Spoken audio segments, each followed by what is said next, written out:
A playlist original. Hello, everybody, and welcome back to another episode of Back to the Blockbuster with your hosts, Gaius and Jackson. We got an exciting one today. As of recording this episode, the Oscars were last night, Sunday, March the 10th. And I wish I had thought to write down which, like the number of the award ceremony, like what year it was, like the 90 or 80th, 96. 96, Six, yeah. 96 Academy Awards were last night. And it was quite the show. We really haven't chatted offline what our individual thoughts were. We haven't shared our scores with each other, so that will all come to you guys sort of live as we're doing this. I'm excited to see what you thought of the show, what you thought of the various talked about moments from the show, what you thought of Jimmy Kimmel hosting, how you did with your own predictions. Lots to get into in this episode too. Yeah. Overall, though, I thought it was kind of a return to form for the show after a couple dismal back-to-back years throughout the pandemic. I don't know what your thoughts were. Any initial thoughts that you wanted to get off your chest? Yeah, no, I thought it was actually really entertaining and it moves pretty quick. It did. I like the hour earlier start.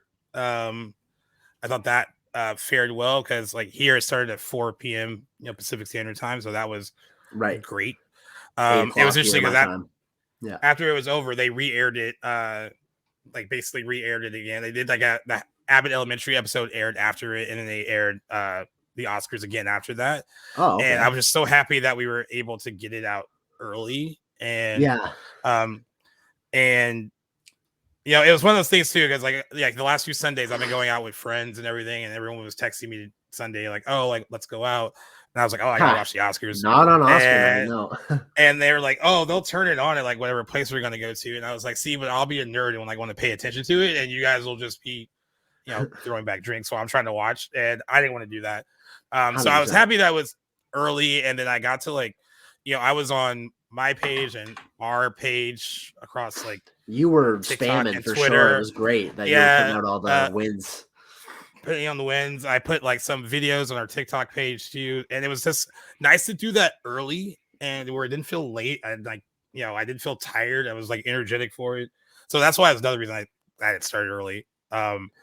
And I thought overall too, it was a return to form too. I think most critics felt that way. I mean, I think some people can be nitpicky about, and I'm sure we will too, about like what jokes landed and what didn't. But like the show itself was mostly a celebration of just the movies. It didn't get political until like towards the end, and that political joke was kind of funny with the whole like Jimmy Kimmel reading Trump's tweet. Yeah. I thought that was actually funny and a good on the spot thing. Apparently, he asked the producers if he could do it, and they were like, "Don't do it." But they had like a little time, and he's like, "I want to do it." Oh, wow! Oh, okay. That probably it probably landed the best of the stuff that he did. The room seemed to really love it. Yep. So yeah, we'll probably get in a little bit more detail about him overall, but I thought that it was good and funny, and there weren't a lot of surprises. I guess the only real surprise came down to like the lead actress category, where it was like it could have been either one, right? I guess like I didn't consider it surprising because one of the two who were definites won. I guess like I don't know how I felt. Like I honestly didn't know who, even to the last moment, if it was going to be Lily Gladstone or Emma Stone. But it was definitely going to be one of those two. So I was like, did you feel the same way, or did you really think Lily had it in the bag? I did. I picked her, and I remember I did pick Emma Stone as should win. But I did pick Lily Gladstone because I really thought she had it. But it's interesting. The stuff that's come out today is kind of reminiscent of what we've been talking about a little bit all seasons about her, was whether or not she should have campaigned as a lead in Killers of the Flower Moon or supporting. And I guess the rumblings at all these like after parties last night after the Oscars from a lot of people that were like talking about it were that she should have campaigned as supporting and not lead. And then people were still debating that today. She is technically the female lead, but then they broke down her screen time compared to Leo's. I think she has, like they said, 56 minutes of screen time in a 3.5 hour movie, and he has like an hour 40 something. And then I think Robert De Niro has 3 minutes less than her, and he went supporting, right? So it really, people were arguing back and forth. Yes, she's the female lead, but in the movie is kind of like she's the heart of the movie, so maybe that's why she should have gone lead. But everyone's like, but no, given the screen time, it's very much a supporting actress performance. But then they said it was also more of a thing regarding her future as a movie star. Like she went lead because she wanted to taken seriously as a lead actress. So there's a lot of other reasons that she went that way. It would have been interesting if she went supporting, because I don't think it wouldn't have been a clean sweep, I think, for Divine Joy Randolph if Lily Who Gladstone was in knows? Yeah, supporting. I agree. Yeah. Would have been a different But award season run up. But I'm still on the fence about whether or not she should have or not. Like, would have, I don't know. I mean, what they said came out of it is that clearly the Academy liked Poor Things more than people thought, and Right. and that they put their support fully behind Emma Stone. And SAG has a lot of the same members, but they kind of think that the SAG actors went with the narrative for Lily Gladstone as it making history, which is why they gave her the SAG win for lead actress, and a bunch of other reasons. I mean, it just sucks because they're really breaking down who gave a better performance, and they're so different. Like we talked about before, they're not. It's kind of apples to same oranges, at all. right? Yeah, I mean, it's hard to compare these things. Emma Stone's performance is pure. It's physicality. Like there's a lot going on there, right? But for sure. Lily Gladstone is, some of it is more subtle and a bit more. It's not as these like grand theatrics in a lot of her scenes, but still powerful. Right. So I don't know. I doubt she's gonna. My thing is Lily Gladstone is probably destined to win an Oscar very soon. Like that much, I think, is guaranteed for sure. She took it all in stride, took it like a champ. Great, put out a great performance. It was at least recognized by the Academy in her nomination, which is still huge. Still going to be a boost for anyone's career, right? To have that acclaim behind a performance. So, what I don't want to see is like that her performance be overshadowed just because she didn't win. And I also kind of. Not gonna lie, I do feel a little bad for Emma Stone, who I feel like can't fully enjoy her win. That it feels almost like stained that so many people are upset for Lily Gladstone. I've seen it touted around that Lily Gladstone was robbed for not winning. I don't think that's the case at all. I don't think she was robbed by any means. They both ladies put in a fantastic lead performance. We just can only have one winner. Emma Stone's performance was marvelous in Poor Things. So I hope she's really fully celebrating that win, and I still think it was very deserved. Whoever was on that stage, I think, deserved it. There was really no clear winner in my opinion, but I don't think I really don't think she expected to win. Her reaction, very surprised. Yeah, she looks very surprised. So, and then I kind of agree with you on that too. They are kind of. I've seen some people saying that Lily needed more than Emma. It's that they're creating that kind of narrative, and of course the other narrative of like, well, she's already won before. So it should have been someone else's time. But I don't agree with that, honestly. I don't either. I mean, she clearly deserved it. I won't say that Lily Gladstone was robbed. I don't think so. I mean, now if someone less deserving that category would have won, I would have been like, oh, well, that didn't see that coming or whatever. But it really came down to these two people that were the front runners in that category all season, and they traded off winning various things. Now, it was interesting, though. This is one of the years where the BAFTAs got this pretty much right. Their wins for the BAFTA Awards pretty much coincided with every way the Oscars went last night. Interesting. Yeah, so they didn't even nominate Lily Gladstone, and they gave for a BAFTA. So there was all these reasons why a lot of people thought Lily Gladstone may not have won last night, even before the Oscars were going to happen yesterday. And it really was a down the wire. Like I said, I picked her. I wasn't upset that Emma Stone won, though. Right. Her speech was great. Because she seems like she's just like the rest of us. Like, there's nothing like movie star about Emma Stone to me. Like, she seems very much like any one of us would be if we got up there and we're surprised and didn't know what to say. You mean in like her personality and like her demeanor and stuff? Yeah, I agree with that too.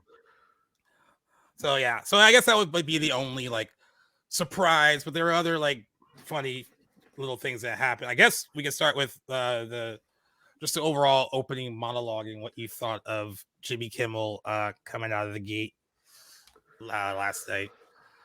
Yeah, honestly, like I haven't rewatched the monologue yet. I'm sure I'll like take the time to watch it again sometime this week.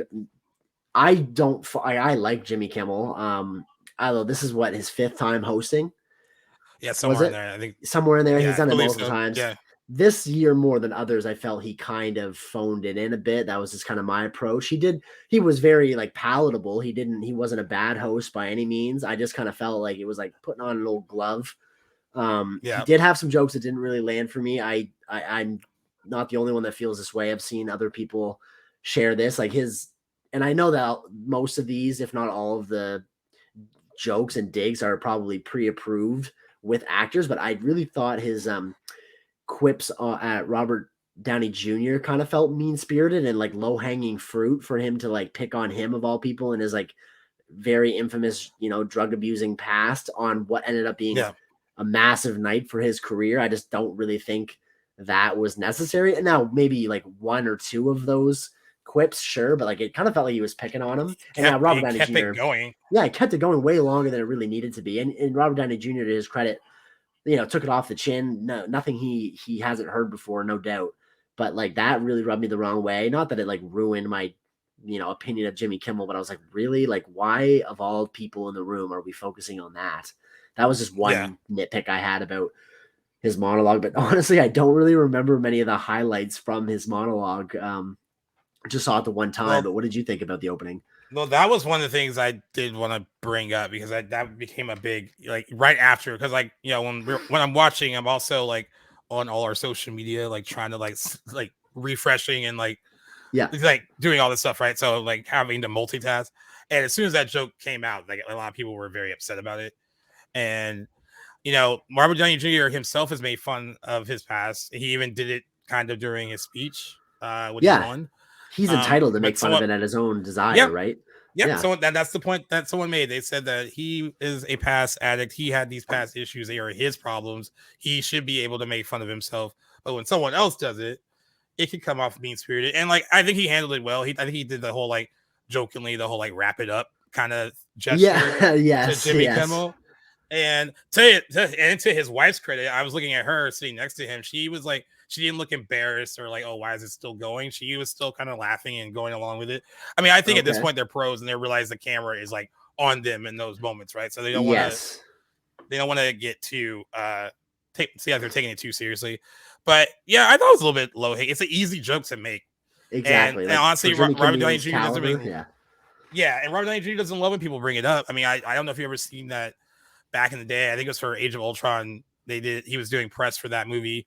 And honestly, when you do these kind of interviews, you're told in advance what you can and can't ask. So I'm pretty sure they were like, don't ask him anything about his past. But this interviewer did anyway.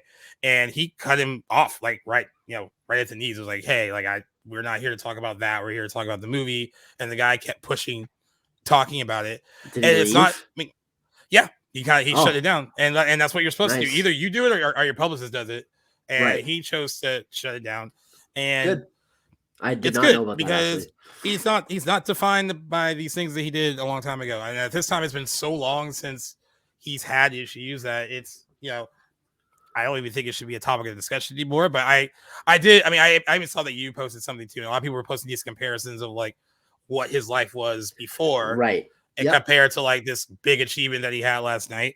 And I think comparing it in that way is fun. I think that's a good way to bring it up. Right. And like, see how far someone can come. And that's the spirit it was intended. Like, look at, how much he's turned around. Great moment for his career. Even well before his Oscar, his career was definitely on for years and years now was on a different trajectory. But just like a nice crowning moment that really, if it wasn't already, him winning that award really solidified that, he's surmounted so much more. He's so much more than just that pass, which was annoying that it was in focus for as long as it was. But and other than that, I like that Jimmy Kimmel brought up the whole strikes thing, and then also like standing in solidarity and all that. I thought that was good, and got a big standing ovation from the crowd. Some of the jokes were good, and some of them weren't. I think I would give him like a B- overall, which is not horrible. I mean, it's hard to like run a show like that. I try to understand that. No doubt. That's a good point to keep in mind. I think B- is a good score. I honestly, I wish I'd thought to done that to really rank and I just did it. I just did it at the moment right now. So it wasn't like nice. I'm just thinking about it like in hindsight. I mean, like the whole like tequila bit with Guillermo is kind of funny. I mean, and it's funnier if you watch his show because the stuff with Guillermo is actually pretty funny on his late night show. Yeah, he's a good wingman. And I like that he kind of mispronounced some of their names and then like pointed out that Charlize Theron was like his wife. I thought that stuff was kind of funny. And but yeah, I mean, compared to like Joe Coy, the Golden Globes, like Jimmy Kimmel was Oh, I forgot about that for a moment. Oh boy, yeah, way better. And like I think some people commented on G Rules that they thought he played it safe, and I probably was the best thing for him to do. We were coming off of a year where there were like 2 strikes and the industry was like kneecapped again. yeah. And then they're probably wondering like, oh, is this just gonna be about the movies? Are they gonna everyone assumes that Hollywood, since it's mostly liberal, that they'll want to talk about politics and all that stuff too. And he shied away from that, and I thought that was a good thing, for the most part. So if it was safe, it probably felt that way for a reason, but that was probably the best thing to do for the event. So I agree, I and the attendees at that show, when they do sort of like are on their high horse and are using it's good. Don't get me wrong, it's great for very influential people to use a platform such as that to bring attention to major issues and people that aren't really aware of what's going on, to spread awareness on these things. But I feel like they're kind of like they're not taken seriously when they do really preach political issues. So it was kind of a relief for them to just sort of appreciate the moment and the recognition for their performances and their awards, rather than use it to be complete, avenues for a certain message. However, when appropriate, as in the case of Jonathan Glazer and his win for Zone of Interest and Best International Feature, that I want to hear what you think about his speech. It was pretty quick. It was brief. He did have it pre-planned, which I think the winners were sort of like advised not to do this year, like to read off papers, like to have pre-written speeches. probably because they didn't want it to run long, Right. and like other issues. I actually glad you brought that up too, because I saw that there was a big uproar about it. Well, people are About his calling it speech. controversial. I'm like, considering the nature of the Zone of Interest, I felt his acceptance speech was completely justified. It would have been odd for him not to sort of mention like the Right. legacy of that movie and the legacy that the Holocaust has on the present day and what's going on in Israel and Gaza. It would have felt weird for it not to be Weird not recognized, to like a mention it. missed opportunity. Yeah. So I thought it was Well, great. You could tell how nervous he was reading it, though. Could you see his paper shaking while he was yeah, he delivering was that speech? shaking. Yeah. Yeah. But I do want to point out that someone broke it down, and I'm glad someone actually did, because certain trades jumped on it in a really negative way. And this person said Glazer's speech was initially badly misquoted by some sources, including Variety, which led to confusion about whether he had refuted his Jewishness full stop. This particularly met with conservative backlash, as when Meghan McCain, daughter of the late Senator John McCain, and a Foxman, former head of the Anti-Defamation League, each incorrectly cited Glazer as refuting his Jewishness. Several Jewish organizations argue that Glazer himself was actually hijacking the Holocaust. And then they said what Glazer actually said is much clearer. He and his collaborators reject what Jewishness and the Holocaust are being used to justify the ongoing military offensive in Gaza. This sentiment is one held by many Jewish people. Like Glazer, Jews around the world have spoken out about how they perceive their identity to have been co-opted by the extremist Israeli government and its allies in pursuit of a fully repressed Palestine state, one that many Jewish people, from liberal proponents of a two-state solution to the campaigners of the Not in My Name movement, are no longer support. So they were really upset that people jumped on it and took what he said and interpreted it wrong. And they're glad that now today a lot of people were kind of backtracking on that and saying, well, I think this is what he meant. So at least they're reporting that part of it now too, rather than because once that speech landed, like he was getting attacked fully on social media, like quickly. Right. That's what happens when these things are like live and people don't really take into consideration, like really listen to what someone says. Yeah, hear 100%. Hear what they want to hear, and that's exactly what they did with him. But I'm glad there were some trades that broke it down a bit more. In their defense too, like I can't lie, I didn't exactly understand what he meant when he said that him and his collaborators refute their Jewishness. Like I kind of knew what he was getting at with the entirety of the speech, but that one line, I was like, I don't know if I understand what he means by that.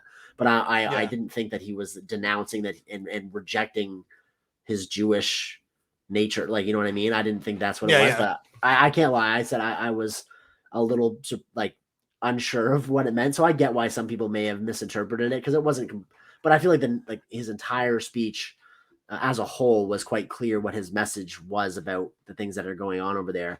But that was one political natured moment that I felt was justified, especially considering, what the zone of interest was about. But on a completely different note, I actually got that one wrong. I didn't think I should have just guessed that I thought zone of for interest would win international feature. international. Yeah, I don't know. It was I the thought only you would go one of with the that too. category. I should have, and there's been categories like that where I've only seen one of the nominees, and it would make sense for me to vote it for it. But I was like, oh, it's up for a lot of others too. Like, surely some of these other movies that are only nominated once might stand a better chance. I don't know. Should have though, but I went with Italy's submission. I won't bother butchering the pronunciation, but that was a random sort of guess. I didn't really know what would win, but kind of disappointed when Zone of Interest was called. I was like, fuck, I should have voted that.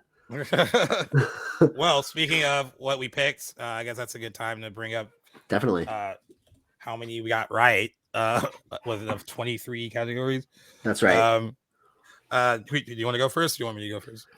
I'll start by saying I didn't jot down my score from last year, but I think just on memory, I think I went 17 for 23 for last year. I did do worse this year with a final tally of 14 for 23. What did you do? You beat me by one. Oh, I got 13. Okay. Yeah. Yeah, I got 13. So where I got, I guess where some of us got screwed over, the ones that we did on the show, like original screenplay, I went with my heart rather than what would. I honestly thought they would pick. I honestly thought Past Lives had a good shot at winning that one. So did I. I got both screenplays wrung, which I was kind of upset about. I liked the winner, so I'm happy with that. Glad I went with the American Fiction, even though I said, I think I will and should with Barbie, but I was glad that American Fiction won. It was stuff like that, and then it was honestly the categories that kind of screwed me over were the three that Poor Things won in, which was costume design, production design, and there was one other one I think that they won. Oh no, actually those two makeup were the ones that really. Okay. I actually picked them for makeup. I almost picked Maestro and then switched last minute. Nice. I picked Poor Things for makeup as well.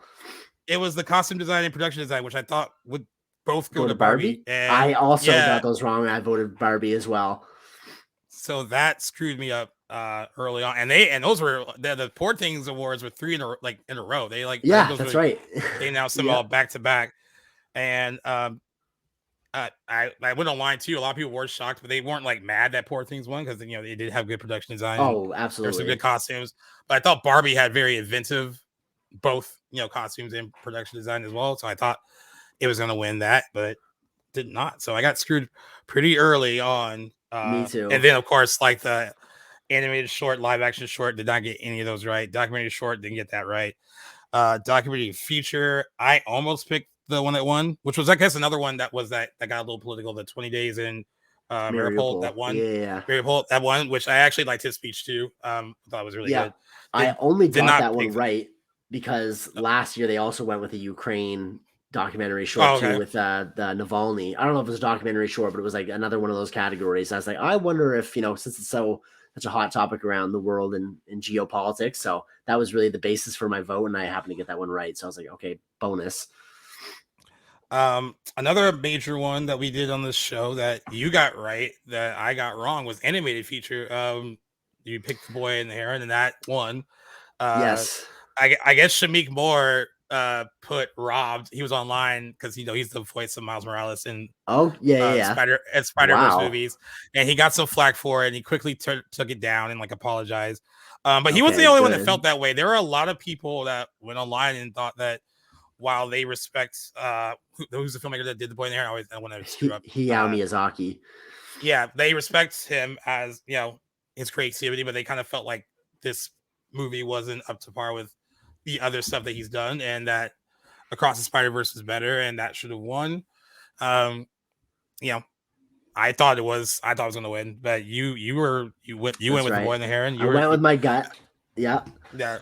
I will I'll make a case for the people that supported Spider-Man over it. I'm going to say automatically, I know whether people admit it or not, the Across the Spider-Verse definitely a more accessible movie, especially for American and there's Western audiences in general. Although I even saw The Boy and the Heron the English dub version in theaters. So it's not that like the Japanese language is like the barrier, although it might be for people that didn't have that option. It's, you know, it's Spider-Man versus an obscure Japanese, you know, animated movie. So I get there's already a bigger audience for Spider-Man, and I already know that is why some people vote for that, and it makes sense to vote for the ones that you've seen if you haven't seen the other favorite in the category or any of the other nominees. But that being said, but in their defense, I will admit and agree that the animation, purely like the art style in Across the Spider-Verse and like the way like the comic book inspired animation is definitely more original and like arguably more impressive than Hayao Miyazaki's work, because it's the same animation that all of his movies, they all look like that. They are beautiful and painstaking to make and absolutely incredible. Don't get me wrong. It's not what I'm saying, but as far as the movies go, I like them probably just the same amount. But I had a feeling, my gut, why I went with that. I have a huge soft spot for Hayao, but it being like touted as probably his last movie, his swan song, I thought maybe some more like some of the Academy voters would take that in consideration and sort of, you know, give him that on his way out. And he also won Spirited Away back in 2000 or 2001. He'd also won for that same category, and he was absent from both ceremonies, which I was disappointed to find out. I was hoping he would have been there. Is he like reclusive, or is it just a? I don't know. I don't know much about him. I don't know much about really. I know a couple things about the guy, but as far as like, I don't know if it's common for him to be absent from big award shows when his movies are up for them. That part I really didn't know. I was hoping to see him tonight, but I did learn that he wasn't at his other movie that had won, you know, a couple of decades earlier. But I'm thinking, you know, the guy lives in Japan. It's definitely a long trek for sure. He's old. I think he's in his 70s, if not his 80s. So, you know, I guess I understand that, but that was that was an interesting category. I felt very happy for him when that one was called. A big one too. I can't remember what you voted for cinematography, but I got that one wrong. I went to Oppenheimer. I voted with for Poor Things. What did you put for that one? I ended up going with Oppenheimer, but I almost picked Poor Things.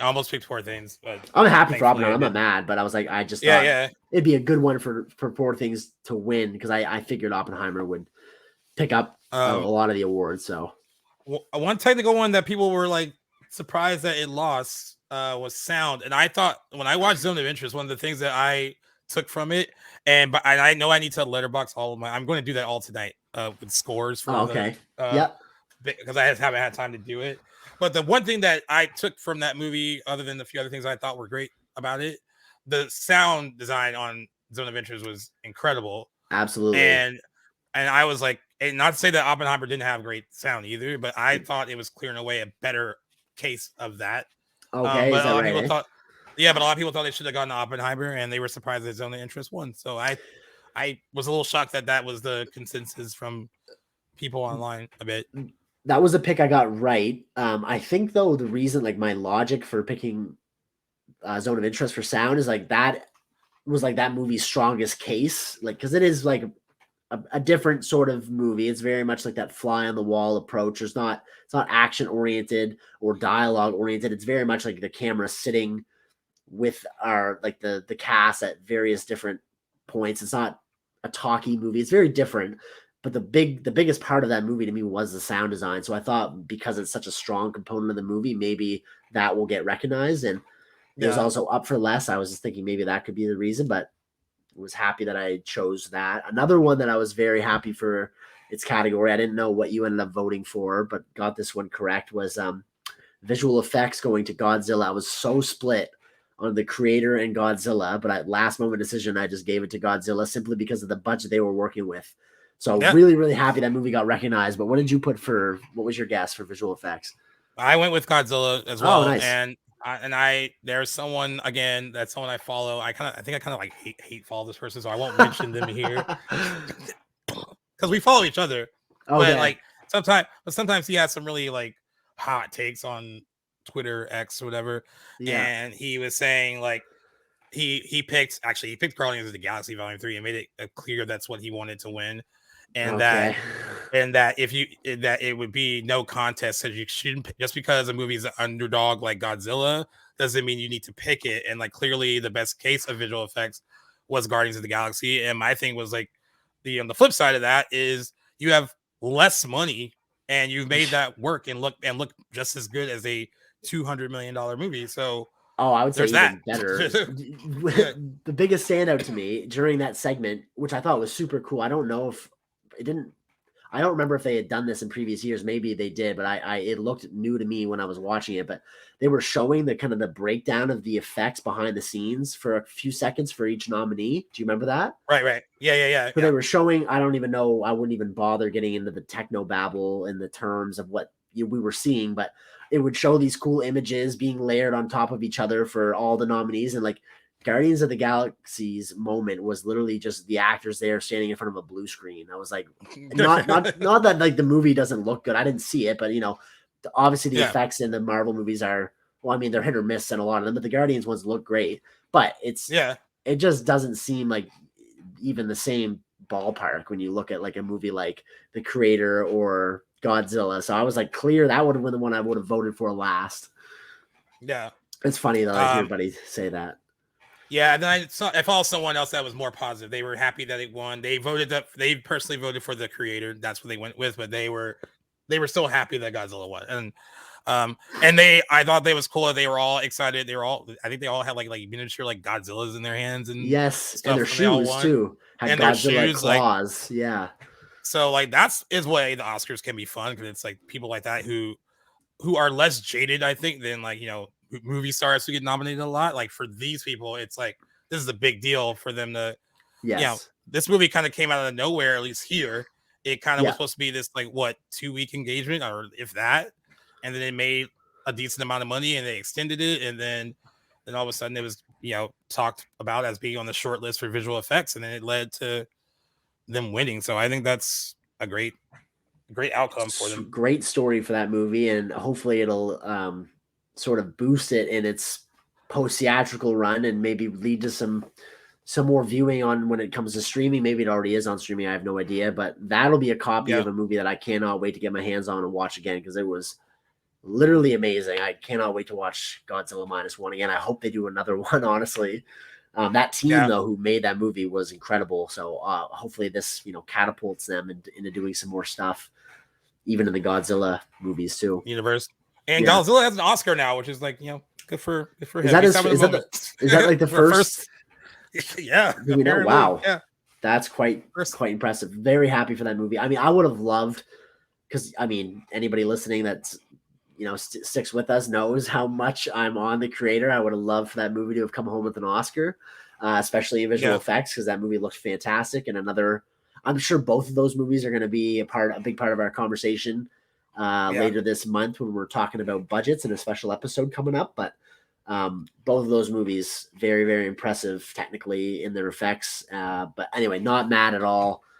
Even though I would have loved The Creator to get recognized, I think the nomination is a great step for that movie anyway. So props to Godzilla and that team. I agree. So when it comes down to original songs, so this is the first time you've actually heard all the original songs, like while watching the show, other than like, I guess the Barbie ones you heard because you've seen the movie. Exactly. I haven't heard all. I would have heard in previous years watching the ceremony all the songs performed live, but Barbie was one of the only movies I really saw any of the nominations from. So those are the only ones I really saw performed in the movie. Yeah, so I hadn't heard The Fire Inside until last night in the little Flamin' Hot Cheeto song. It was kind of a bop. It was very short, but performance was good. And Becky G, I only really know her from playing the Yellow Ranger in the Power Rangers movie that came out in like 2017, 2018. Oh, okay, yeah. But I thought the performance was good, and bringing out the kids is a nice touch. It was like really cute and adorable. Like I thought that went well. I think seeing Billie Eilish and her brother Phineas perform that Barbie song live made me realize why that song probably should have won, because it probably resonates the most emotionally and it goes along with the themes of the movie. Yes, very much so. Better. And and with winning, that they ended up winning Best Original Song. It's her second Oscar, their second Oscar. They are the two youngest people to win more than one Academy Award. She is 22 and he's under 30. So she's only 22. Holy shit. 22, yeah. So that's a record that they broke last night. Nice. And everyone in the audience seemed to really like the performance too. They got really emotional about it. But I guess the other Barbie performance was courtesy of Ryan Gosling, and whether or not that was going to be good or not, and it ended up, I think, stealing the show for a lot of think he delivered, and I didn't anticipate the production, like the theatrics behind that performance, to be as huge as they really were. It was quite an entertaining moment. Yeah. And they're coming out with more stuff today. So you know how they're just all back and forth, like he's gonna do it, he's gonna do it. So I guess they've been talking to him for months. So I think he knew that he was really gonna do it. Okay. But then they didn't start rehearsing until 4 weeks ago. Some of the actors that are in the movie, like Simu Liu and Ben Kingsley Adair, who are in the overall number, because they're in the movie, Right. they were added to the mix a few days ago. So they didn't have a lot of time to rehearse. Slash got involved the day of. I didn't know what that was all about. Slash is from the 80s. He's a guitar player from Guns N' Roses, so he's a really well-known. Him, I know. I didn't know what he was doing up there though. He was kind of like just thrown in. I mean, guitar player has a guitar solo, I guess. So they were like, "Let's do it." But he was thrown in last minute and rehearsed with them very last minute. I guess Eddie Van Halen's son. He was also one of the guitar players in that number as well. So that was pretty cool. It was Ryan Gosling's idea to kind of make it a riff on Diamonds Are a Girl's Best Friend from Gentlemen Prefer Blondes. So like if you look at images of that movie with Marilyn Monroe and all the like guys dancing around her while she's in pink, it's very similar to what they did on stage. I see. To that as well. On that connection. Okay. Greta Gerwig, she had some input, but it basically was like, I just want the crowd to get on their feet and really enjoy it. So that was the idea of kind of making it kind of like a karaoke thing with the words on the screens in the auditorium, and so people could sing along. He really wanted the whole Margot America Greta thing where he would go down in the audience and they would sing with him. He wanted that for them. And he also planned to have that one little singing woman with Emma Stone because they've been in movies together and they were in La La Land together. Yeah. So he really cared about it. He wanted to have fun with it. And this choreographer, Mandy Moore, not that Mandy Moore, not the singer actress, but different choreographer Mandy Moore. She said that backstage, like he was just like any actor was like, how did it go? How did they do? And she was like, you're great. Like, can you not hear them? And he's like worrying about whether or not he hit his mark if he did this right. And they're like, did you not just? I guess when it's you can't really see how you're yourself. Doing. Yeah. Right. But he got the crowd on their feet, which is like great because usually those shows are so stuffy and everyone is just seated and not doing anything fun. And that I think that is what that show needed at that moment. And I love that Martin Scorsese, I think it's his granddaughter, took Instagram stories of him while that performance was going on. Yeah, and he seemed to be enjoying it as well. So that's also fun. I didn't end up seeing that, but I know his granddaughter is big on TikTok with him and features him in a lot of videos and stuff. And I did notice her as I'm guessing his date last night. That's really cool. So yeah, I thought it was fun. And like, hey, he didn't win last night, but I think he won the night. If I had to like pick someone that like overall, I mean, it really seems like it's interesting because we're doing a deep dive of First Man later this week. Oh, I rewatched nice. and I rewatched it this morning, and that movie's so awesome. But it's interesting to see like him in this phase of his career where he's having a lot more fun compared to like what I watched today, which is a good movie and he's great in it. But definitely, he's having a lot more fun. It seems now career-wise, like just doing different things. Exactly. And you kind of got the culmination of that with that performance as well. So I thought it was really good and kind of a highlight of the night. And best original song, the one that Billie Eilish won for, that was the only Oscar that Barbie won last night. And everyone kind of figured that was going to be I thought they were going to at least have 3. It would be that one and then production design and costumes, but nope, just for the song. But it seemed like Greta Gerwig and Noah Baumbach and Margot Robbie, all of them were having fun. I think they're like, our movie made like $1.4 billion. It was a cultural movement. 100%. What else could you want at that point? Exactly. And still got recognized with 8 nominations too, which no doubt, including a Best Picture nomination, right? So exactly. So I thought that was a nice little fitting into their award season. Like, this is going to be the last we hear of that movie for a really long time. And the Barbenheimer rivalry too, are now all settled up. final tally. Yeah, and I thought that bit was fun too. Actually, when when Ryan Gosling and Emily Blunt were kind of trading insults back and forth. Yeah, because I think they're both naturally funny. Yeah, definitely. I think it's also interesting now that we kind of it'll make for good conversations still going forward on who the victor of the Barbenheimer rivalry is, because no doubt, obviously, box office wise, Barbie, sorry, definitely eclipse Oppenheimer, but now Oppenheimer has the awards tally on its side now too. So depending on which way you look at it, I think they almost sort of tie in a way. But great for both movies getting recognized and successful in their own ways. I'm honestly not going to lie, I'm a little grateful that we won't be hearing all about that rivalry going forward. It's nice that it's kind of put to bed. I don't know about you. Yeah. It's like, no, I mean, it was good. We needed it last summer, and it was fun. Definitely, yeah. It was good while I was here. Yeah. Yeah, it was a nice little groundswell that the internet created, because both studios didn't create that. It was really the internet that did it, and it was fun. And then, of course, when the trades jumped on it and made it like a thing throughout award season, I got old. But yeah, I'm glad it's over, and I'm glad they were both able to poke fun at it. And they're in a movie together, The Fall Guy. So Fall Guy coming out, yeah. So I thought the whole thing was fun. Now, since we're talking about that moment, I want to ask you, because they did that. That was before they introduced this whole montage about stunt performers and everything, and a lot of people were upset because they introduced a new category. I think it's going to be next year where they have an award for like best casting or something like that. Sweet, I love that. Which is a good award to have, because like it takes effort and talent to put a cast together. But a lot of people have been fighting for some kind of stunt Oscar recognition, and we still don't have one yet. And a lot of people in that community thought that a short 2-minute, if that, montage celebrating stunts felt more like an insult rather than like a tease, right? Yeah. It didn't like, and I agree. It's crazy to me that stunts haven't been acknowledged the way they should be by the Academy with its own award yet. And I'm not saying that casting isn't deserving of that. I'm just wondering why it's taken this long to even put it up for consideration. And that's what the complaint was with that montage. Even though I guess they were like, hey, they probably thought the Academy were going to be like, oh, well, we're acknowledging that stunts were important, but I think it showed more that how absent they are from that ceremony.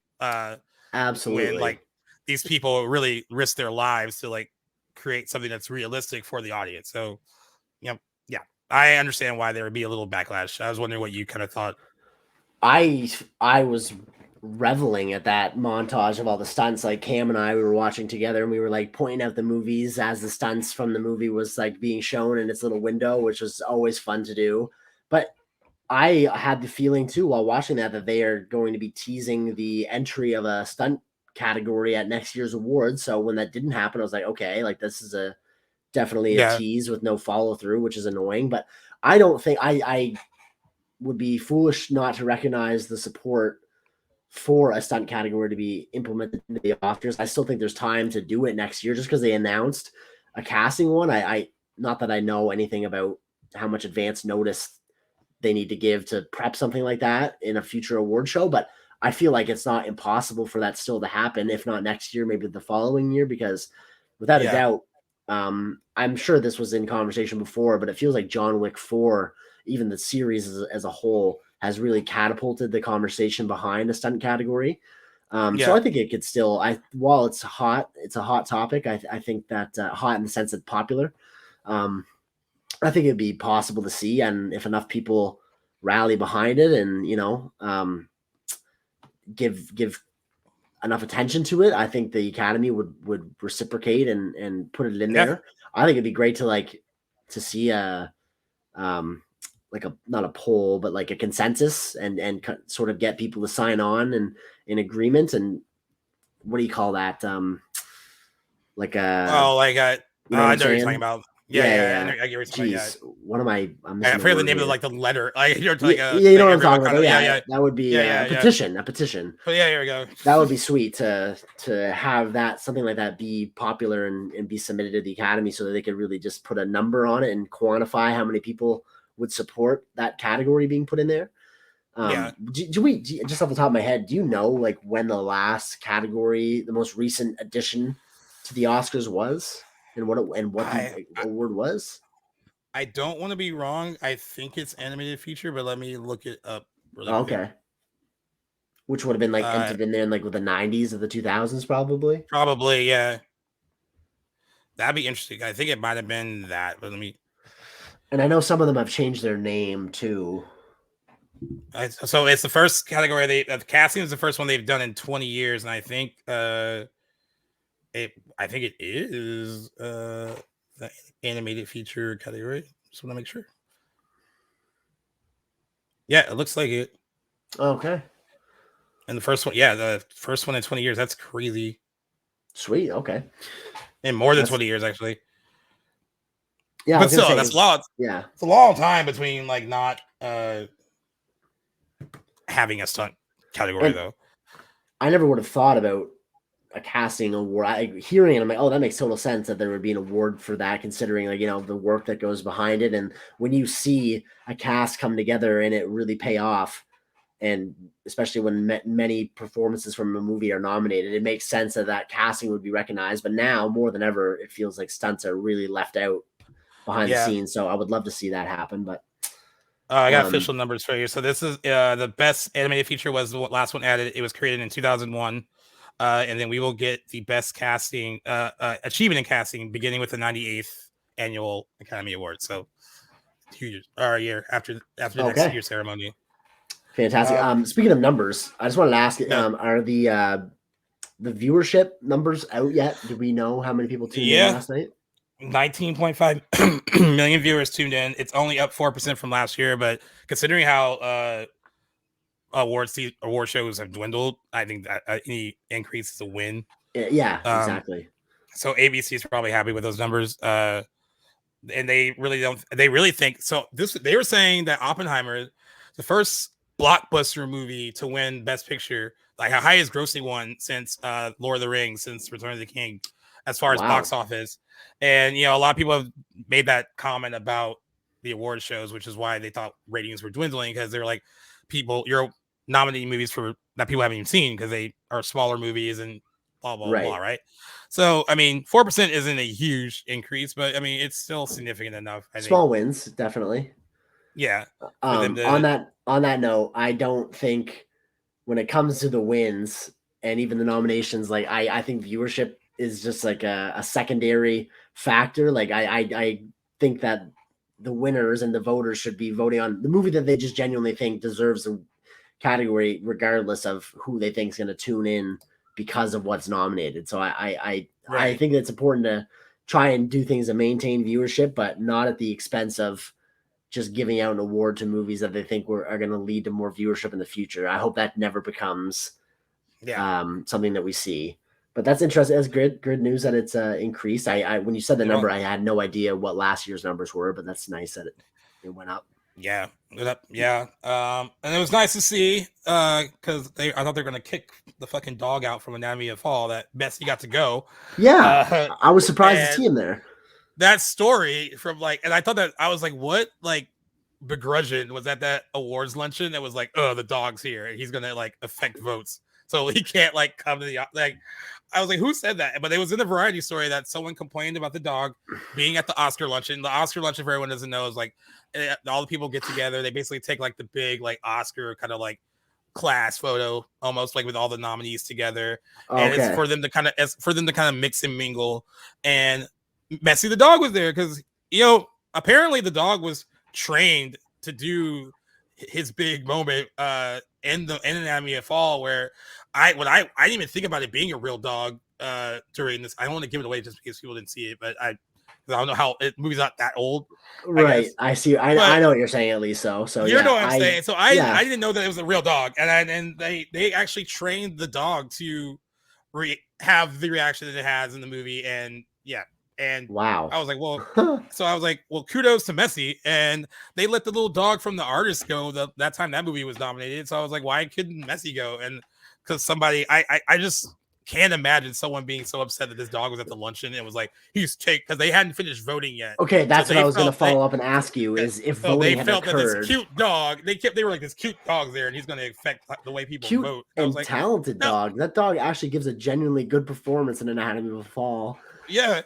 And one of my buddies texted me because he was watching it too. And he was like, okay, it's cute and all of the dogs there, but like, would you want to be the one that's sitting next to the dog just in case, what if the dog's not totally trained? Like, what if he's like, oh, he poops? All right, I don't know. Like something like that. Oh, I'd be honored to sit by Messi if I were there. And I'm allergic to dogs, so that says a lot. I think that'd be awesome. I can't remember. I did see him.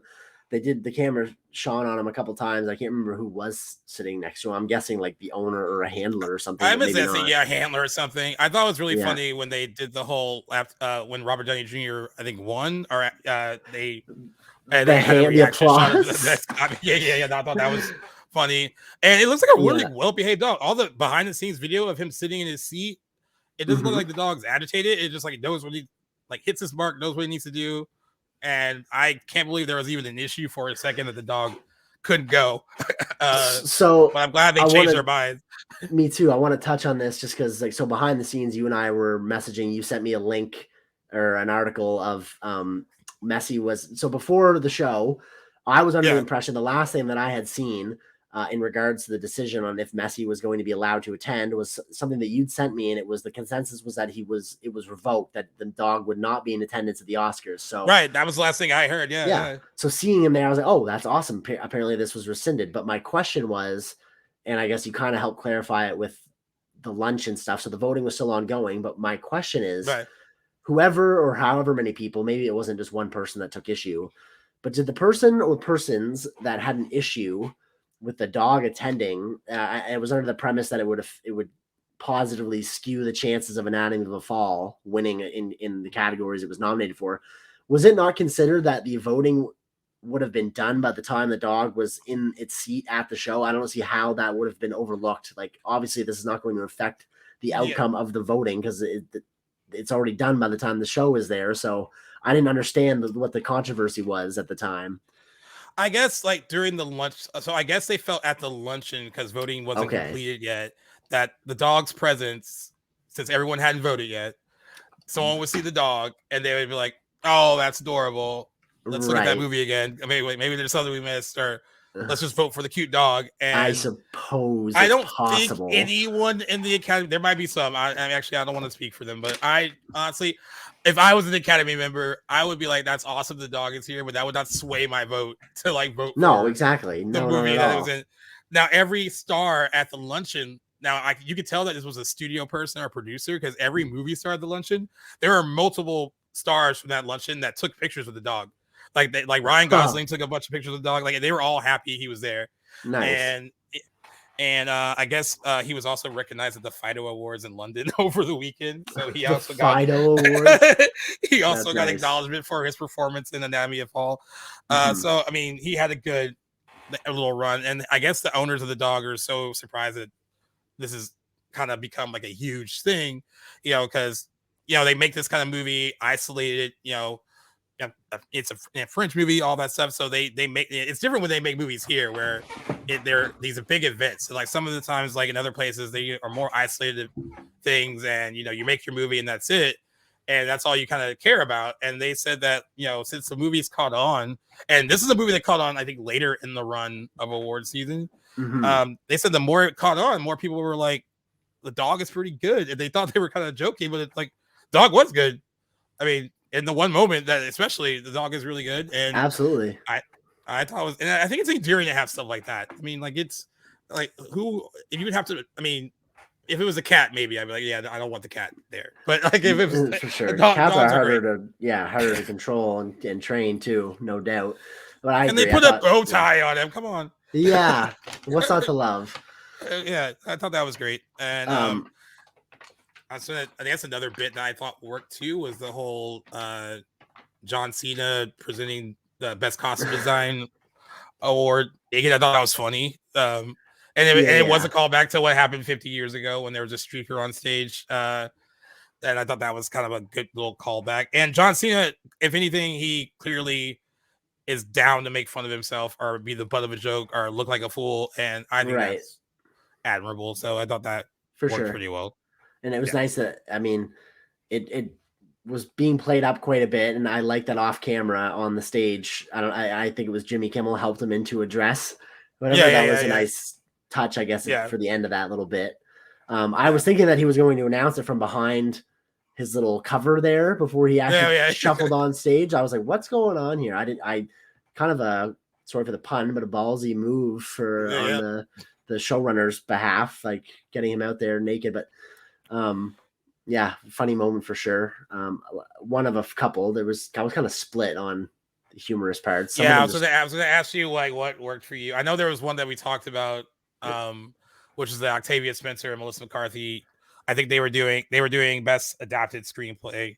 Yes. First, and other ceremonies have done this since the strike ended, where they are doing a screenwriting award and they make a joke about like why writers are important and why we need them and why you can't just make up stuff on the fly.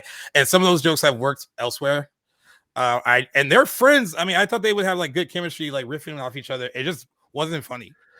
And I got like secondhand embarrassment actually watching. So did I. I was like, let's wrap this up. Like, I need this bit to end because I'm cringing, and I didn't. But it did have that.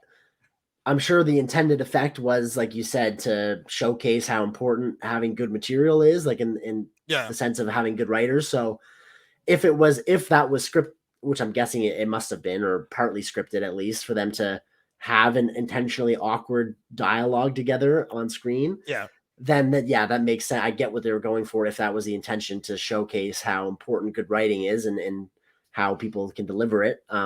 However, it was still tough to watch, and I was like, I messaged you right away. I was like, this is they're making for a hard watch. It was making me uncomfortable. I was like, I was like, it was going on way too long, and I was like, just end it now. Subtly smart though, if that is what the intended message was.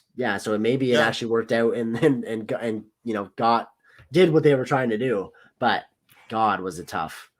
And then else? On the opposite end of that though, what I thought actually did work presenting wise, because for some people when they're watching the show, like categories like documentary, feature, that's when some people tune out because it's like, I don't know, some people don't, and this is more like of our ignorance, audience ignorance, rather than like these features not being interesting. Like sometimes I myself included don't take the time to seek them out, and I probably should. It's hard though. But I think the good thing about making the presenting of an award like that funny is that at least it puts attention on it before an award like that comes up. That's why I thought the Kate McKinnon thing with America Ferrera thing was funny about documentary features, when America Ferrera is naming all these legitimate documentaries, and then Kate McKinnon just says like Jurassic Park, Jurassic World, like Jurassic World Dominion, and she's like, no, those are documentaries. And I think it got even funnier when she like she was like, Dr. Spielberg, is this true? And he's just like, not like, I love that he was just in on jokes too. For sure. I think there were a couple of them where they went at him, and then the whole thing about like, well, is Jeff Goldblum real? And then that whole thing about, they're like, well, no. And then she's like, well, who have I been sending my tasteful nudes to? And then Steven Spielberg was just kind of like nodding his head like, me. Yeah. So I thought that was funny. So, like, I wish Jeff Goldblum was there in the crowd. I'm guessing he wasn't because the camera didn't pan to him, but that would have been nice to see.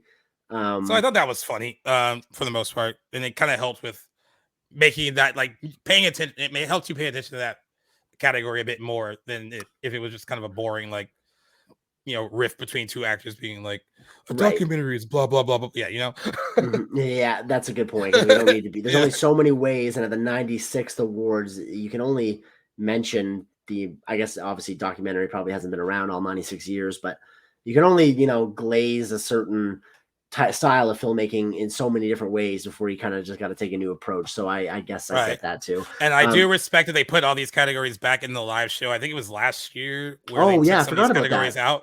That's right. Took some of these categories out, basically trying to imply that like these are the ones that wouldn't be like priority for an audience to watch live. Bad taste decision. And they got real backlash for that. So I was happy that all 23 categories were present and accounted for during the live show. Because if anything, if you don't even like that category, if you're watching it live, go step out of your room and go get a snack. Like, you don't have to, you can still hear it. Like, exactly. don't worry about like what we're doing. I'm like, yeah, I'm not into that. I'll go take a break. So Exactly. there you go. One thing I didn't love about this year's ceremony, and after watching a video or two today recapping the ceremony, I have come to understand this isn't the first time the Academy has done this, but first time that I have ever remember seeing it. Having previous winners of the acting awards sort of present the nominees and announce the winner, instead of the important part here being instead of showcasing a scene of that actor in their respective performance. Really did not dig that. It was cool to see like Nicolas Cage though, and geez, I can't even remember Tim Robbins and a few of the other Tim performers. Robbins, like Matthew McConaughey, and that was great for them to be there. I didn't even know Mary Steenburgen had won an Oscar when she was up there with like the other ladies from that category. I was like, when did Mary Steenburgen win? I was like, oh, good for that. I didn't know that, and like, it was good to see like Jessica Lange and like there was like a lot of cool. So I like the idea because they did it 15 years ago. And is that right? Okay. Yeah, and I like the idea of the whole like passing of the torch. I like that, but showcase their performance. Like that's like one of my favorite moments of the Oscars every year is watching scenes from the actual movie. And maybe like for me, it's great for the performances that I haven't seen to get a little shot of what went into that. Yeah, are you like, is this like the moment that they chose? It's a highlight. Like, exactly. Yeah. So to not have that really felt absent. That bothered me. I heard and it took me a while to realize they weren't doing that. I heard mixed things about it. I heard some people that liked it. Some people wish they would have done a mix of that. You could have done that and also shown clips, but I guess it would have gone long. Some people thought it was kind of like a little bit of ass kissing, like having someone's like friend that more than others. Yeah. Like Jamie Lee Curtis and Jodie Foster are tight. They're best friends. She's been campaigning for her all season for Nyad movie, and nothing wrong with that. Like it does come off a little bit like you're pandering a little bit. And yes. And you could tell some of those girls up there, or even guys up there, may not like known the person personally, and they just have to talk about but I like the idea of it, and it was cool seeing them all up there, and then like the images from when they won their awards, like in the background. It's cool. I wanted clips too. I guess the only clips we really got were when they were showcasing the Best Picture nominees throughout the night. Yes. And I'm glad they did it that way after each commercial break. Someone did the timing on it, because usually on the show they would come out, there would be someone from the film that like introduces each Best Picture nominee for the evening. Right. And they said that the way they did it this year probably saved them like 25 minutes just doing it after each commercial break. So nice. I was fine with that. I have now I hate to skip to this, but it's only because we were talking about the whole like Best Pictures thing. Usually what happens is, even though they showcase all the nominees throughout the night, the person that does the Best Picture award at the end of the night still lists all of them again, all 5 or all 10. Right. That did not happen last night. Everyone was blaming Al Pacino for this last night, but apparently today he said it was a producer's choice for him to just like say the winner, which I can agree with, but I don't know if they expect him to say it the way that he did it. So I'm still putting half of this on Al Pacino. Sure. What did he say? Like, my eyes see I literally couldn't decipher what he was saying until I saw it. I saw like a meme, or not a meme, but like a GIF rather, a GIF of him opening the card, and then it had the text saying, "My eyes see Oppenheimer," and I was like, finally, I didn't know what he was saying. I know that he was announcing Oppenheimer, but a little "and the Oscar goes to" would have went a long way in that moment. I love Al Pacino. I was glad that he was there that night. Guy is looking his age now, though. Oh my goodness. Yeah, I know. I mean, my buddy David, I was like exchanging messages with him. I was like, all right, we need to stop I know they're legends, but we need to stop letting old people read the last award of the night. Or if we're going to let old people do it, don't let them drink or anything beforehand. Because I was like, he seemed kind of drunkish. Something was I thought he looked sleepy. Or maybe he got confused. Maybe it was a last minute thing where the producer's like, hey, we're not going to read all of them. And they just kind of pushed him out there, and it could have been the confusion thing. I don't know, but like, the guy's like 80 years old too. Like, yeah, I mean, I don't think it's completely took away from the moment of Oppenheimer winning Best Picture. No. There was this momentary like pause of like, you could tell the audience didn't really know what to do either, and the reactions were a little delayed with the clapping and all that. But at the end of the day, our choice for Best Picture did win, and that was nice to see. Absolutely. And to go along with that, Christopher Nolan is now a 2-time Oscar winner because he was producer on Oppenheimer, and he won Best Director, like we all thought he would. 100%. What I am moment. hearing today is that they believe that the gap between Oppenheimer and the rest of the Best Picture nominees was huge. Like there was no way Oppenheimer was going to lose. They said the closest runner-up, they believe the closest runner-up was Poor Things, and they don't even think it was like that close. Okay, wow. Like, they believe that everything else kind of was like split like a bunch of small votes towards the bottom, but it was always going to be Oppenheimer, and that has been shaping up to be that way for a really long time. But the Academy did love Poor Things. I think more than people thought. I think a lot of people thought because it's weird that they probably were going to be turned off by it, and they weren't as turned off by it as people believed. But I think it was interesting to know that the gap was probably huge between Oppenheimer and the rest of the bunch. Okay, I guess I'm whether or not the gap shocked. Whether or not, I was wondering whether or not that gap should have been that big. I mean, I don't love necessarily when it's an obvious winner, but I mean, I was also happy that it won. Yeah. Same. And it would have made for a more interesting show if it wasn't so predictable. Like even though we got a few wrong, a lot of these categories we predicted right, which is nice to see the picture you want to win an award in a certain category. It is nice to have a toss up for more categories. There's only really a few that were, really, really unpredictable. But I thought in the interest of time, before we really wrap things up, it'd be nice to go through all the lists of the winners last night. There's several we didn't touch on yet in our conversation. So not sure how you want to approach it. Do you have your Oscar ballot, your Rotten Tomatoes Oscar ballot in front of you? Yeah, I have it in front of me. Yep. Yeah, for sure. Do you want to just rattle them off? We'll go one by one, top to bottom. Let me see. Which ones did we? I'm trying to see. I know that we touched on some briefly, but I'm just going to make sure I don't repeat myself. I guess we could recap too if we just rapid fire through it. Just want to make sure I have it pulled up. Sorry. And I guess you can mention too if you got it correct or not as well. Yeah. Okay. So we mentioned like with Best Picture that went to Oppenheimer. That's something that we both got right. That's right. That was pretty easy. Directing, same idea. Yeah. Christopher Nolan. We both got right. We both got right. And I think everyone was very happy to see him win. This morning, I saw a lot of posts saying that they are now happy they can say Academy Award winner Christopher Nolan, and that whenever we see a movie from him in the future, it'll say from Academy Award winner Christopher Nolan. Just sounds right. Yeah.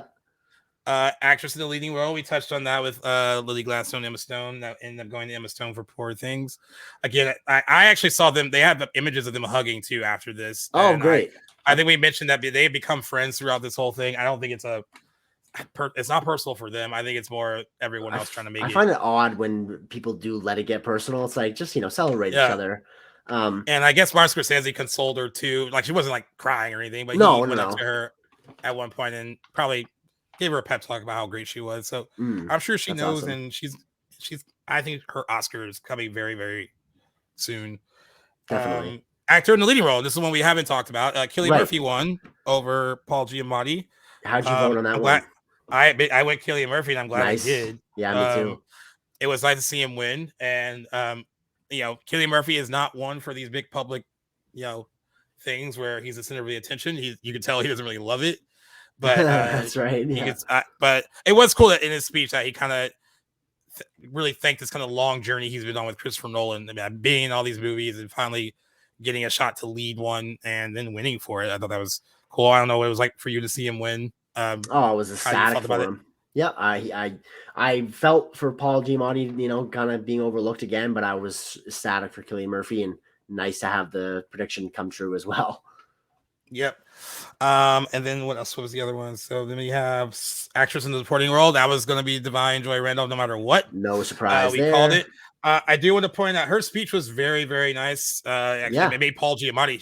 He was like visibly tearing up during it. Yeah. She named her publicist. Well, she didn't name her. They actually named her in the show, but you still couldn't quite hear the person's name. But her name was Marla Farrell. Okay, they nice. said that Marla Farrell actually put on a great Oscar campaign for Divine Joy Randolph.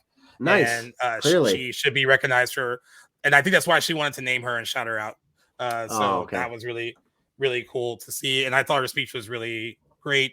Some people were like, well, she didn't thank everyone in like the film and all that, but she's done that all award seasons. So she's won several other things, and she has thanked Dominic Sessa, Paul Giamatti, Alexander Payne. She's thanked all of them.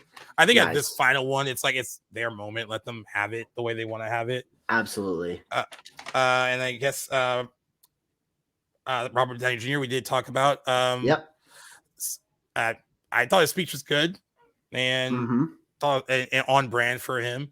Yeah. I thought the way someone because he called his wife a veterinarian, and some people were like, well, what the hell? But he clarified it that like she basically nursed him back. Like he said he almost came to her like a kind of like straight puppy, basically. Right. He had nothing when he got to her, and she rode alongside him until he got better, and now they have this big production company together, and they're kind of a Hollywood power couple, and I think that's great. Right. Absolutely. And I thought his speech was good too, and a good example of, hey, you can make fun of yourself, but other people shouldn't probably linger on jokes about you too long. Definitely. And he definitely poked fun at his past when he made a comment about like I forgot who he named, but he said that you spent most half of your career basically trying to insure me on movies. And I think that was his publicist that he was talking about. Yeah, talking about yeah. So that was like a really cool kind of thing. Definitely. And what else we have? Original screenplay. Yeah. Anatomy of Fall. I did not pick that. I picked Past Lives. You and I both. But Anatomy of Fall is a great movie if you haven't seen it. Not just for Messi the Dog. There's a lot of stuff to appreciate about absolutely Anatomy of Fall. Adapted screenplay, American Fiction, and you actually, you shared because we're going to be talking about budgets and stuff in a future episode. Cord Jefferson's speech after he won for American Fiction was spot on. Yes, he was the man for that.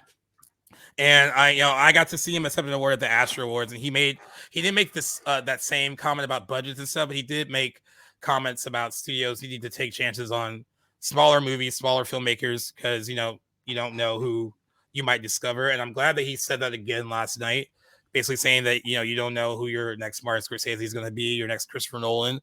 Right. And again, it was very important, I think, to say it is a risk to make $200 million movies as well. So instead of doing that, basically divide that number into a small. I thought that was really a good thing to say. One of the highlights of the night for me. But yeah.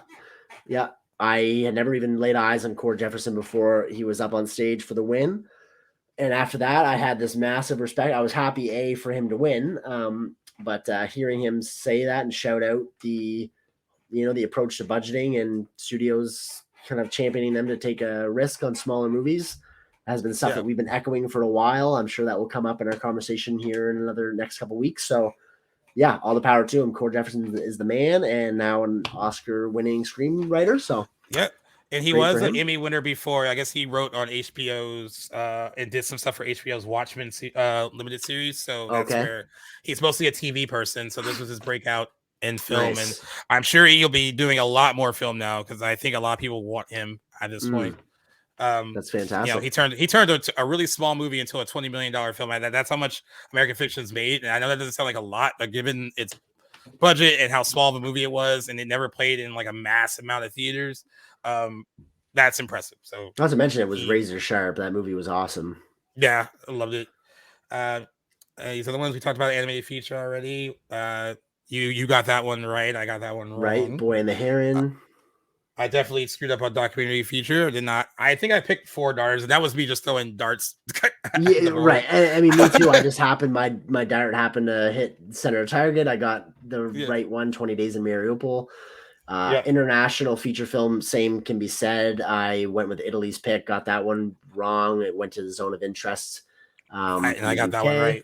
Nice. Attaboy. I wish I changed that one. Original score, though, I'm sure we both got that one right. I don't think we touched on that. That was a fantastic, a no-brainer. But glad that it won that. And it was great how many times we heard that score play over the night, 7 times, which was great. Yep. Original song, I'm sure we both got right, too, with What Was I Made For? Congrats to them. Sound, I can't remember what you said you went for sound. Did you go with I was on interest. Oh, I you think did? a lot of Oh, people okay, went with Oppenheimer. fantastic. Yeah, Oh, I think okay. a lot of I people was went with confused Oppenheimer when you though. were talking about it. I thought that was where you voted, so we both got that one right Oh as no, no, well. yeah, yeah. Makeup, I actually did go with Poor Things. Same here. I almost picked Maestro, but I was like, I was thinking about it. That would have been a good one for that movie to get if it was going to get something. But yeah, Poor yeah. Things. Costume design, and I screwed up there because I thought I was going to go to Barbie.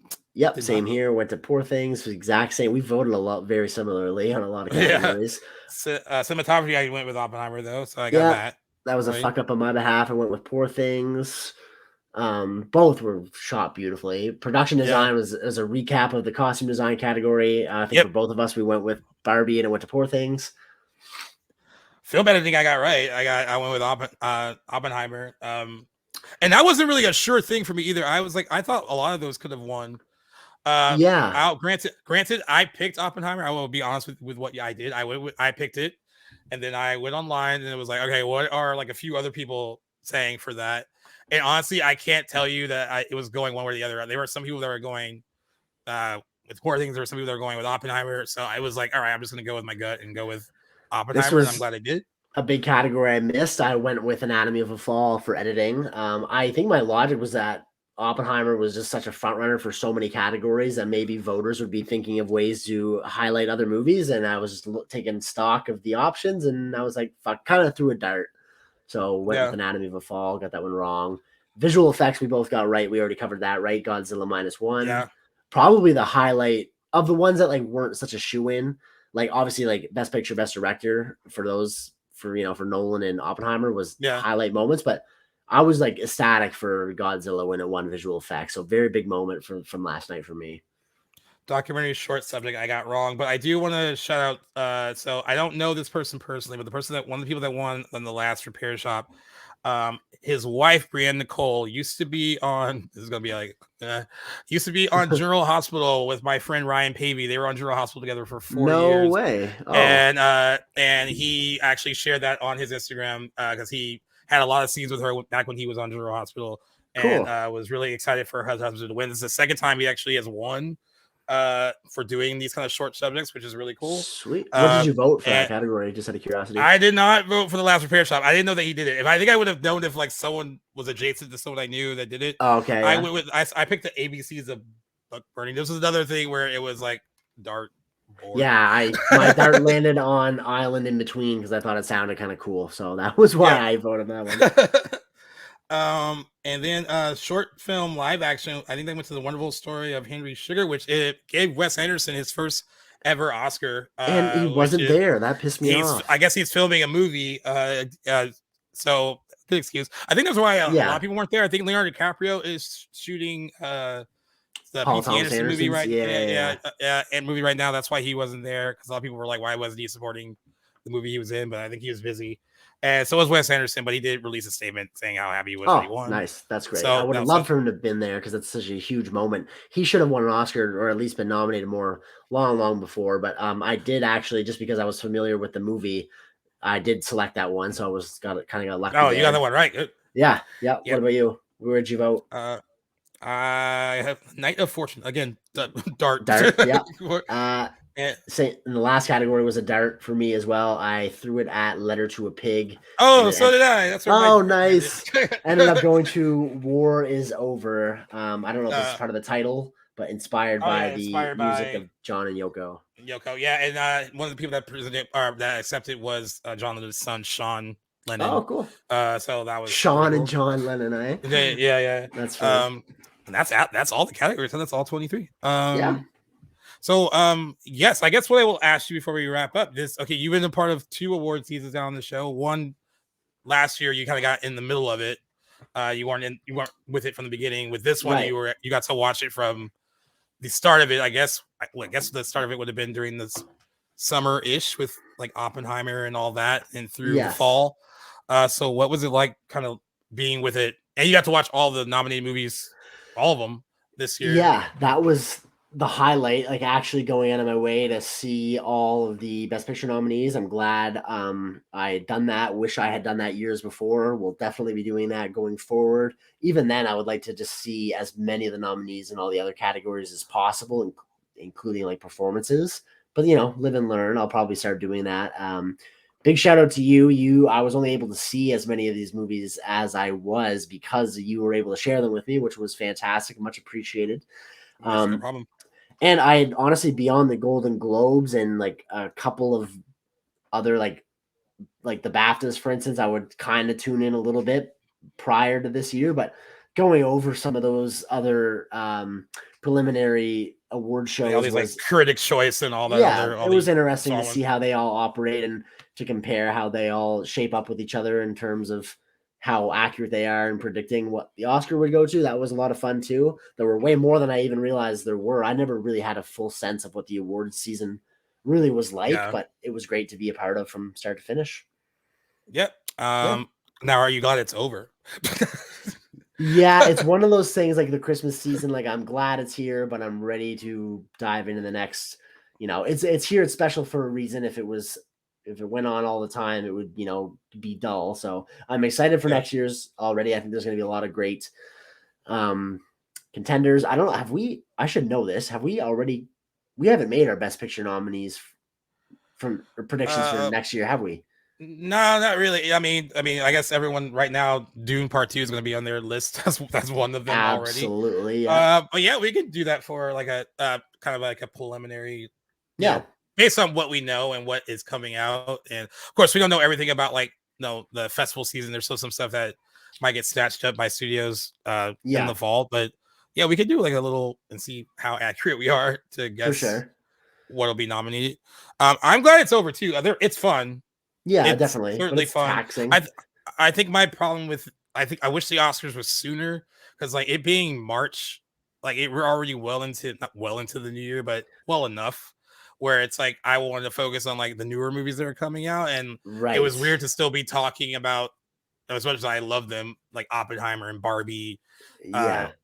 I am happy that certain movies like Past Lives and Anatomy of Fall got like this surge later in the year though, because they were definitely I had heard of them but didn't take the time to see them, and I think that's what a lot of people had that same problem too, where they heard about it but they didn't really take the effort to see them. And I'm so in that sense, I'm glad it's a little there's more time to watch everything, but at the same time, it's like it's March 11th now, the day after it's all been done, and I feel like we should have been well into talking about like this year's movies, and we're still talking about movies from last year. But maybe that's a little nitpicky. Maybe, but I think whatever. February seems like it'd be a good time to have them. Like, I think so too. I guess like you don't want to compete with like the Super Bowl and all that. So I know that you have to like schedule these things out in a really interesting way, but I don't know. March seems late. It is late. I've always felt the same way. But let me leave you on this final question. What would you rate the ceremony from last night in total, as a grade or a letter score, whatever you want, and I'll try and match that. Okay. I'll give it a B+ overall. Nice. That's exactly what I was saying. I was thinking 8 out of 10 or B+ is kind of where I was leaning.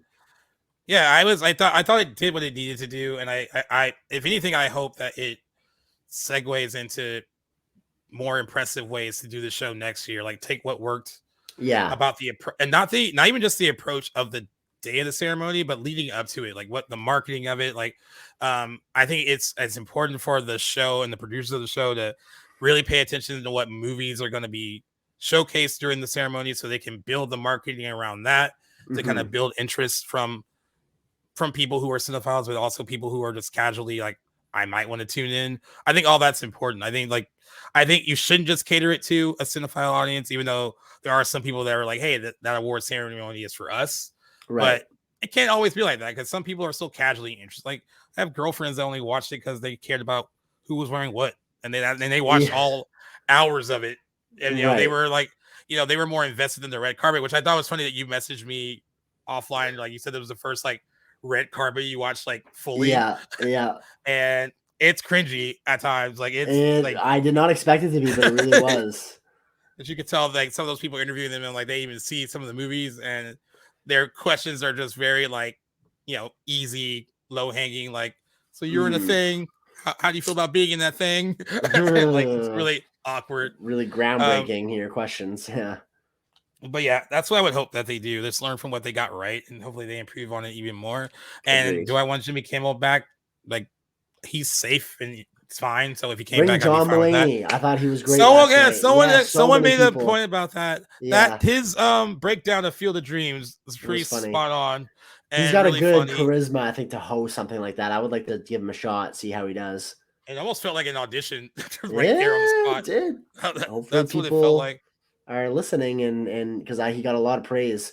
I mean, maybe his Yeah. brand of humor obviously probably wouldn't resonate with everybody, but I thought he had exactly what the flair that the Oscars would really benefit from. Yeah. Having him as a host. They need comedic chops are important. I mean, that's why I loved when Tina Fey and Amy Poehler were hosting the Golden Globes for a bit. They had like a string of doing that, and like they're funny. They're writers on top of that. So not only are they comedians, but they write. And yeah, I think you need a combination of talents to do it. You have to be funny. You have to know how to write material. You also have to like take when something doesn't work and immediately go to the next thing and not take it personally. I can even tell like there were certain jokes from Jimmy Kimmel that didn't get like huge laughs, but he just moved on. He didn't linger on it. He didn't he's like good at that when, sort of thing. Yeah. Like when it happened with Joe Coy, he almost got mad at the audience and then he blamed his writers for it. Yeah, so exactly how you do not host an award show or anything. That didn't happen last night. No. So yeah, I was happy with it overall. I think good. You know, and that seems like you were too, and I thought it was a good celebration of those movies. But yeah, I am glad that it's done, so we can also focus on other stuff too. Exactly, it's refreshing. Excited to see all the other movies that 2024 has to offer. Yeah. But yeah, I'm trying to think of anything else from the show that. I think we covered everything that I had written down. Yeah, I think that was pretty much it. It was a nice show. It didn't go too long. I mean, I guess it was long, but it didn't feel it. That was the most important thing. It didn't drag, and it didn't feel like. I guess some people complain about the in memoriam segment. Yeah, as always, they can never get that right. So annoying. They can never. They left some people out, and then some people were very upset about instead of just training the camera on like the images of the people who passed away. Who gives a shit about the performers of the song? I don't know why. Who cares? Yeah, I thought that was a poor decision on their part. And then, of course, they left some people out, but that happens every year. Well, they have the full in memoriam like on their website. I guess it would take too long. It's probably in the interest of time. So I always see that complaint too, but they do at least showcase like they have on the end there, like see the full list of in memoriam on such and such website. But Angus Cloud was, I think, the one that I was looking for that I didn't see. I'm sure there were others too. Lance Reddick from oh my god, what the fuck? That's right. I forgot. Oh no. Treat Williams, who just recently passed away. Norman Lear, who's a huge legend. I know mostly in television, but was included. I guess what they said that they were relegated to fine print, like you said. Like listed with everyone on the site.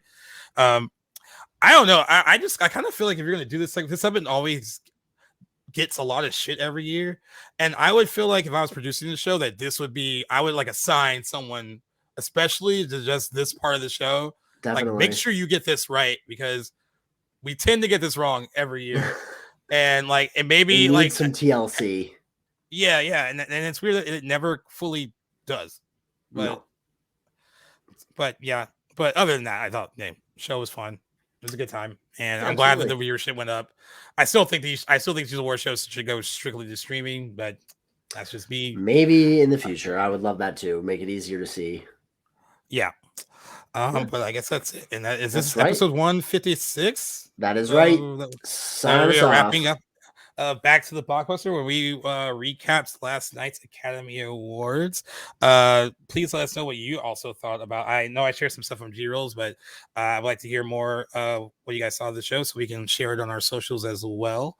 A few things I want to mention before we sign off here. You guys chose the 2004 remake of Dawn of the Dead as your anniversary pick for us to cover for the month of March. So that's going to be added to we have Heather's 10 Things I Hate About You, and now Dawn of the Dead. We were both very surprised that you guys didn't choose the Matrix overwhelmingly, which makes me wonder the more we do this, I wonder if we will be surprised each month with what you guys pick. but I'm happy to choose that one because I haven't watched it in a really long time. It's also Zack Snyder's first movie, and to kind of go into that, considering what his career now is and how polarizing he is now, depending on who you are. It'll be interesting to kind of look back on that first movie. I remember loving it, but I haven't watched it in a really long time, so same boat. That'll be fun to get into. Then we also have more special episodes coming your way. We do have an AI one that is being scheduled for this week or next week because we have a lot of episodes that we're trying to fit in as well. But that the AI one we already recorded, and we have another fun one that is going to be about the evolution of budgets that'll be coming up after that. And we also are going to do an episode about film criticism as well, whether or not there's any room left for negative film criticism, whether or not it's considered kind of mean-spirited at this point, or if there is still a place for it.